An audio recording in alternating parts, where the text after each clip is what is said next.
नमस्कार दोस्तों, ये क्लास है हमारे दिल्ली पुलिस के प्रीवियस ईयर्स क्वेश्चंस की, जो कि होने वाली एग्ज़ाम्स के लिए इम्पोर्टेंट क्वेश्चन हैं जीके के। तो शुरू करते हैं। हमारा पहला क्वेश्चन है कि निम्न में से किस राज्य ने खेलो इंडिया यूथ गेम के चौथे संस्करण की मेज़बानी की। तो दोस्तों, इसका राइट आंसर होगा हरियाणा। चौथे संस्करण की मेज़बानी किसने की थी? हरियाणा ने। अगला क्वेश्चन है हमारा क्वेश्चन नंबर 2 कि भारत से पहले किस देश ने नीति निर्माण उद्देश्यों के लिए पंचवर्षीय योजना शुरू की थी? तो किसने की थी भारत से पहले? सोवियत संघ ने। किसने? सोवियत संघ ने। अगला क्वेश्चन है हमारा कि मोहनजोदड़ो के विशाल स्नानागार की खुदाई निम्नलिखित में से किस क्षेत्र में की गई थी? किस क्षेत्र में की गई थी? दुर्ग में। कहाँ पर? दुर्ग में। अगला क्वेश्चन है हमारा क्वेश्चन नंबर 4। इब्न बतूता की यात्रा पुस्तक, जिसे रिहला कहा जाता है, मूल रूप से किस भाषा में लिखी गई थी? किस भाषा में लिखी गई थी? ये लिखी गई थी अरबी भाषा में। किसमें? अरबी भाषा में। अगला क्वेश्चन है हमारा कि भारतीय संविधान का निम्नलिखित में से कौन सा अनुच्छेद कुछ मामलों में कार्य, शिक्षा और सार्वजनिक सहायता के अधिकार से संबंधित है?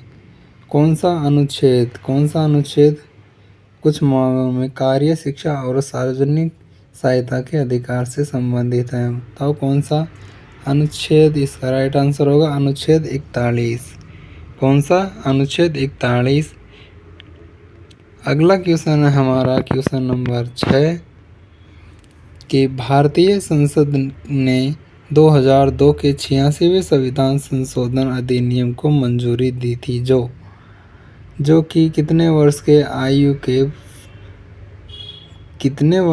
आयु वर्ग के बच्चों के लिए प्रारंभिक शिक्षा का मौलिक अधिकार सुनिश्चित करता है? कितने वर्ष? यानी 6 से 14 वर्ष के बच्चों का। अगला क्वेश्चन है हमारा कि बहुचर्चित अंग्रेजी उपन्यास रियल एलायंस एडवेंचर इन वंडरलैंड निम्नलिखित में से किस लेखक ने लिखा है? किसने लिखा है? लुइस कैरोल ने। किसने लिखा है? Alias and adventure in Wonderland किसने लिखा है? लुइस कैरोल ने। अगला क्वेश्चन है हमारा कि निम्नलिखित में से किस भारतीय ओलंपियन ने प्लेइंग टू विन शीर्षक की आत्मकथा लिखी है? किसने लिखी है? साइना नेहवाल ने। इसका राइट आंसर होगा साइना नेहवाल। अगला क्वेश्चन है हमारा कि भोजन के किस भाग से शौच बन कर निकलता है? भोजन के किस भाग से शौच बनकर निकलता है? बताइए। तो इसका राइट आंसर होगा अप्रयुक्त भोजन से शौच बनकर निकलता है। अगला क्वेश्चन हमारा निम्नलिखित में से कौन उत्तर प्रदेश की निर्वाह फसल का उदाहरण है? उत्तर प्रदेश की निर्वाह फसल का उदाहरण है, क्या है? गेहूँ। क्या क्वेश्चन है? निम्नलिखित में से कौन उत्तर प्रदेश की निर्वाह फसल का उदाहरण है? इसका राइट आंसर होगा गेहूँ। अगला क्वेश्चन हमारा है कि उस्ताद अल्लाह रखा साबिर खान, पंडित किशन महाराज और पंडित ज्ञान प्रकाश घोष का किस वाद्य यंत्र से संबंध है? किस वाद्य यंत्र से संबंध है इनका? इसका राइट आंसर होगा तबला। अगला क्वेश्चन है हमारा कि निम्नलिखित में से कौन सा आरबीआई पंजीकृत एनबीएफसी एमएफआई है जो ग्रामीण के संयुक्त देयता समूह उधार मॉडल पर काम करता है? तो दोस्तों, इसका राइट आंसर होगा fusion micro finance private limited. क्या? होगा इसका right answer fusion micro finance private limited. अगला क्वेश्चन है हमारा, निम्नलिखित में से कौन 42वें संविधान संशोधन अधिनियम द्वारा प्रस्तावना में जोड़े गए थे? कौन से शब्द जोड़े गए थे? कौन से शब्द 42वें संविधान संशोधन अधिनियम के द्वारा प्रस्तावना में जोड़े गए थे? तो इसका राइट आंसर होगा समाजवादी और धर्मनिरपेक्ष। ये दो शब्द 42वें संविधान संशोधन में प्रस्तावना में जोड़े गए थे। ठीक है, अगला क्वेश्चन है हमारा कि निम्नलिखित में से क्या है, निम्नलिखित में से कौन सी एक उत्कृष्ट गैस नहीं है? उत्कृष्ट गैस नहीं है कौन सी? नाइट्रोजन एक उत्कृष्ट गैस नहीं है। अगला क्वेश्चन है हमारा कि वर्तमान कीमतों पर राष्ट्रीय आय की गणना के आधार पर की जाती है। किसके आधार पर की जाती है? प्रचलित कीमतों के आधार पर की जाती है। वर्तमान कीमतों पर राष्ट्रीय आय की गणना प्रचलित कीमतों के आधार पर की जाती है। अगला क्वेश्चन है हमारा कि राज्य विधानमंडल के प्रत्येक सदन को समय समय पर बैठक के लिए कौन बुलाता है? कौन बुलाता है? राज्यपाल। राज्य विधानमंडल के प्रत्येक सदन को समय समय पर बैठक के लिए कौन बुलाता है? तो कौन बुलाता है? राज्यपाल। चलो अगला क्वेश्चन है हमारा कि निम्नलिखित में से किस अधिनियम के द्वारा सरकार प्रतिबंधात्मक व्यापार पर रोक लगाती है? किससे? निम्नलिखित में से किस अधिनियम के द्वारा सरकार प्रतिबंधात्मक व्यापार पर रोक लगाती है? किसके द्वारा लगाती है? MRTP अधिनियम, MRTP अधिनियम के द्वारा। अगला क्वेश्चन है हमारा कि सफल शिकार क्रियाकलाप का जश्न, सफल शिकार क्रियाकलाप का जश्न मनाने के लिए सिद्धि धमाल निम्नलिखित में से किस राज्य में नृत्य के रूप में किया जाता है? किसमें किया जाता है? गुजरात में। इसका राइट आंसर हो गया क्या? गुजरात। अगला क्वेश्चन है हमारा कि निम्नलिखित में से कौन क्या है? निम्नलिखित में से कौन वैदिक काल में राजा के लिए धार्मिक अनुष्ठान करता था? कौन करता था? पुरोहित। धार्मिक अनुष्ठान कौन करता था? पुरोहित। अगला क्वेश्चन आ गया हमारा कि महान कवि और मानवतावादी लेखक रविंद्रनाथ ठाकुर ने किस घटना के विरोध में अपनी नाइटहुड की उपाधि लौटा दी? किसके विरोध में लौटाई थी नाइटहुड की उपाधि, बताइए? तो इसका राइट आंसर होगा जलियांवाला बाग हत्याकांड के विरोध में। अगला क्वेश्चन हो गया हमारा, प्यादा निम्नलिखित में से किस खेल से संबंधित है? प्यादा का नाम सुना है होगा आपने। प्यादा निम्नलिखित में से किस खेल से संबंधित है? ये शतरंज में होता है प्यादा। अगला क्वेश्चन हमारा, अनंत आर कृष्णन एक प्रसिद्ध क्या है? अनंत आर कृष्णन एक प्रसिद्ध मृदंगम वादक हैं। क्या है? मृदंगम वादक। इसका राइट आंसर हो गया मृदंगम वादक हैं। क्या है? अनंत आर कृष्णन एक प्रसिद्ध मृदंगम वादक हैं। तो अगला क्वेश्चन है हमारा क्वेश्चन नंबर 23, निम्नलिखित में से किस क्या है? निम्नलिखित में से किस वर्ष राजनीतिक हिंसा को दबाने के लिए रॉलेट एक्ट पारित किया गया था? कब किया गया था रॉलेट एक्ट? 1919 में। अगला क्वेश्चन है हमारा कि भारतीय राष्ट्रपिता की न्यायिक शक्तियाँ और उनकी परिभाषा के संबंध में निम्नलिखित में से कौन सा युग्म गलत विधान किया गया है? प्रविलंबन। इसका अर्थ क्या होता है? इसका अर्थ है कि सजा की प्रकृति को बदले बिना उसकी अवधि को कम करना, प्रविलंबन। इसका अर्थ है कि सजा की प्रकृति को बदले बिना उसकी अवधि को कम करना। तो अगला क्वेश्चन है हमारा, टोक्यो ओलंपिक 2021 में भारत के लिए पहला पदक किसने जीता था? तो किसने जीता था? मीराबाई चानू ने। अगला क्वेश्चन है हमारा इसके बाद में, भारतीय संविधान का कौन सा अनुच्छेद विधेयकों पर राज्यपाल की स्वीकृति से संबंधित है? कौन सा है? अनुच्छेद 200। भारतीय संविधान का कौन सा अनुच्छेद विधेयकों पर राज्यपाल की स्वीकृति से संबंधित है? अनुच्छेद 200। अगला क्वेश्चन हमारा है क्वेश्चन नंबर 27। निम्नलिखित में से कौन सा विकल्प आग्नेय चट्टान का उदाहरण है? कौन सा? रायोलाइट। इसका राइट आंसर होगा रायोलाइट। निम्नलिखित में से कौन सा विकल्प आग्नेय चट्टान का उदाहरण है? आग्नेय चट्टान का उदाहरण क्या है? रायोलाइट। तो हमारा राइट आंसर होगा रायोलाइट। निम्नलिखित में से किस भरतनाट्यम नर्तक ने 2021 में प्रतिष्ठित नाट्य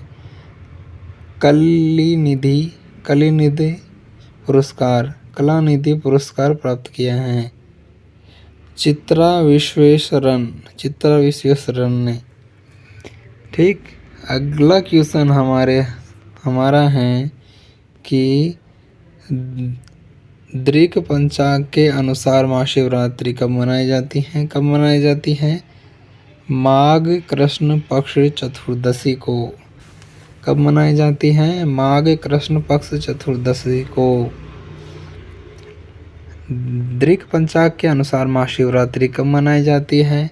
माघ कृष्ण पक्ष चतुर्दशी को। कब? माघ कृष्ण पक्ष चतुर्दशी को। अगला क्वेश्चन हमारा है कि निम्नलिखित में से किस भारतीय लोक और जनजातीय नृत्य से संयुक्त भारतीय शास्त्रीय नृत्य के लिए यूरोपीय नाट्य तकनीकों को अपनाने के द्वारा संलयन कला बनाने के लिए जाना जाता है? किसको जाना जाता है? उदय शंकर को। इसका राइट आंसर हो गया उदय शंकर। अगला क्वेश्चन है हमारा कि मगध साम्राज्य पर शासन करने वाले प्रथम राजवंश का नाम क्या है? हर्यक वंश। मगध साम्राज्य पर शासन करने वाले प्रथम राजवंश का नाम क्या है? हर्यक वंश। अगला क्वेश्चन हमारा है कि दिए गए स्मारकों में से कौन सा स्मारक कर्नाटक में स्थित नहीं है? कौन सा? पलक्कड़ किला कर्नाटक में स्थित नहीं है, बाकी सभी कर्नाटक में स्थित हैं। तो चलिए अगला क्वेश्चन है हमारा कि 1939 में फॉरवर्ड ब्लॉक की स्थापना निम्नलिखित से किसने की थी? फॉरवर्ड ब्लॉक की स्थापना किसने की थी? सुभाष चंद्र बोस ने। इसका राइट आंसर है सुभाष चंद्र बोस। अगला क्वेश्चन है कि गैर कृषि लघु सूक्ष्म उद्यमों को 10 लाख तक का ऋण प्रदान करने के लिए प्रधानमंत्री द्वारा 8 अप्रैल 2015 को आरंभ की गई योजना की पहचान कीजिए। क्या नाम था इस योजना का?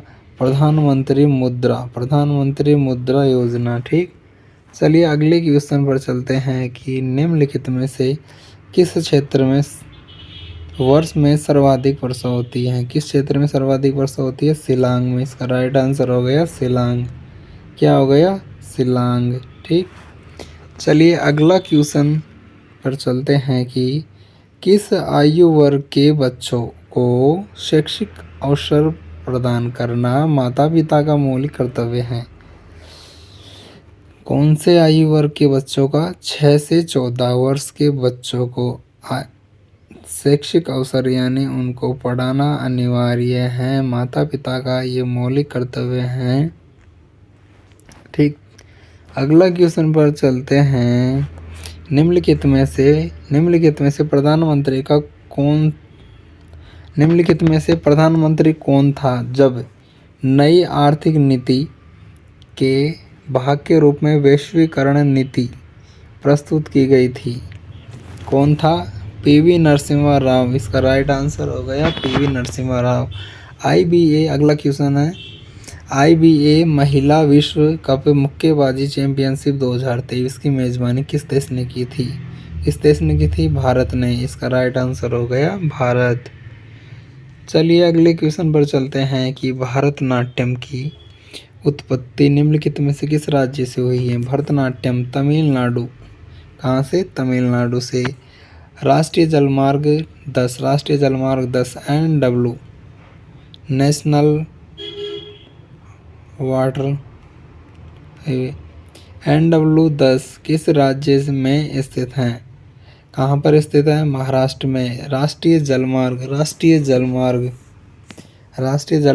10 कहाँ पर स्थित है? महाराष्ट्र में। इसका राइट आंसर हो गया महाराष्ट्र। अगला क्वेश्चन है कि एनी बेसेंट के प्रभाव में एक फेबियन समाजवादी थी। एनी बेसेंट इसका राइट आंसर है जॉर्ज बर्नार्ड शो के प्रभाव में एक फेबियन समाजवादी थी। Annie Besant George Bernard Shaw के प्रभाव में एक फेबियन समाजवादी थी। अगला क्वेश्चन है हमारा, निम्नलिखित में से कौन सा से शस्य भूमि पारिस्थितिक तंत्र से संबंध में सही है? पहला कथन है कि शस्य भूमि एक मानव निर्मित पारिस्थितिक तंत्र है। दूसरा कथन है, कथन 2, शस्य भूमि पारिस्थितिक तंत्र में बहुत कम आनुवंशिक विविधता पाई जाती है। तो इसका राइट आंसर होगा कथन 1 और कथन 2 दोनों ही सही हैं। ठीक, चलिए अगला क्वेश्चन पर चलते हैं। भारत की जनगणना 2011 के अनुसार निम्नलिखित में से राज्यों और केंद्र शासित प्रदेशों को किस समूह में उच्चतम साक्षरता दर्ज की गई है? कहाँ पर की गई है? केरल और लक्षद्वीप में। इसका राइट आंसर होगा केरल और लक्षद्वीप। भारत की जनगणना 2011 के अनुसार निम्नलिखित में से राज्यों और केंद्र शासित प्रदेशों को किस समूह में उच्चतम साक्षरता दर्ज की गई है? तो इसका राइट आंसर होगा केरल और लक्षद्वीप। अगला क्वेश्चन है हमारा कि निम्नलिखित में से कौन सा सांस्कृतिक उत्सव उत्तर प्रदेश पर्यटन विभाग द्वारा आयोजित किया जाता है? ताज महोत्सव। क्या? ताज महोत्सव उत्तर प्रदेश पर्यटन विभाग द्वारा आयोजित किया जाता है। चलिए अगले क्वेश्चन पर चलते हैं। निम्नलिखित में से कौन दिल्ली सल्तनत का सुल्तान था जब दक्षिण भारत में बहमनी साम्राज्य की स्थापना हुई? कौन था उस समय दिल्ली सल्तनत का सुल्तान? तो इसका राइट आंसर होगा मोहम्मद बिन तुगलक। चलिए अगले क्वेश्चन पर चलते हैं कि भारतीय संविधान के किस अनुच्छेद में कहा गया है कि भारत का कोई भी नागरिक किसी अन्य राष्ट्र से कोई उपाधि स्वीकार नहीं करेगा? किस अनुच्छेद में कहा गया है? अनुच्छेद 18 में कहा गया है कि कोई भी नागरिक किसी अन्य राष्ट्र से कोई भी उपाधि स्वीकार नहीं करेगा। ये कहा गया अनुच्छेद 18 में। चलिए अगला क्वेश्चन है हमारा, निम्नलिखित में से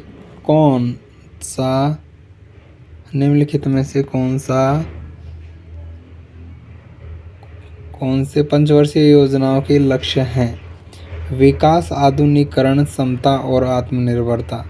पंचवर्षीय योजनाओं के लक्ष्य क्या हैं? इसका राइट आंसर होगा विकास, आधुनिकीकरण, समता और आत्मनिर्भरता। अगला क्वेश्चन है हमारा, निम्नलिखित में से कौन सा युग्म गलत है? तो अधातु लेड यानी ऑप्शन नंबर 3 गलत है। अधातु लेड ये जोड़ा युग्म गलत है। अगला क्वेश्चन है हमारा और लास्ट क्वेश्चन है जीके का कि प्रधानमंत्री गरीब कल्याण योजना PMGKY किस वर्ष में शुरू की गई थी? कब की गई थी शुरू? इसका राइट आंसर होगा 2016 में शुरू की गई थी। PMGKY किस वर्ष में शुरू की गई थी? 2016 में। तो वीडियो आपको कैसी लगी कमेंट करके बताना। अच्छी लगे तो लाइक करना, चैनल सब्सक्राइब करना और मिलते हैं नेक्स्ट वीडियो में। तब तक के लिए जय हिंद, जय भारत।